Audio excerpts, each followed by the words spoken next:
لایق شب درین درگاه خدا تو به آدم از آن نمود قبول که گفت نرزنم لا اله الا الله. ابتدا کردم به نام خالق پروردگار، زن کی و سنت نوا باشد بالم آشکار. آسمان بی ستون و ما خورشید آفرید، همز نور مصطفی مجتبی شد آشکار. مرتضی شیر خدا ساقی کوثر یقین، قاتل کفار باشد آن شهید دل سوار. از کرم بخشید اثر با دشمنان در روزگار، همزی بازوی شده دین محمد آشکار. من بگویم مدیان در شانیان سلطان جان، گرموی بی ای برادر یک زمانی گوش دار.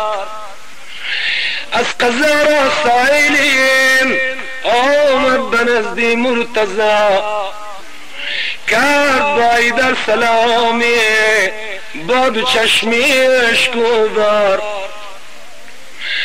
دادم گشای مردان در سلامی او جواب، گفت اکنون گریت از چیست ای مرد فگار. گفت سائل علی من از سگانت کم ترم، کودکان دارم گرسنه هستم ولی قرض دار. قرض خانم مرا هر دم کشاکش می کند، کردن ای در مرا رسوا در این شهر و دیار.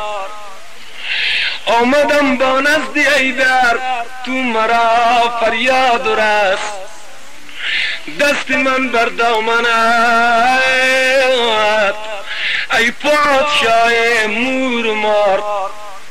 شاه مردان سخن از مرد سائل گوش کرد، گفت با سائل مرا زر نیست ای مرد فگار.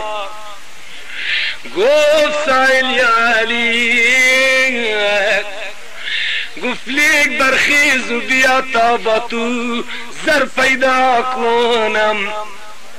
گشت بیرون از مدینه شاه مردان بیقرار.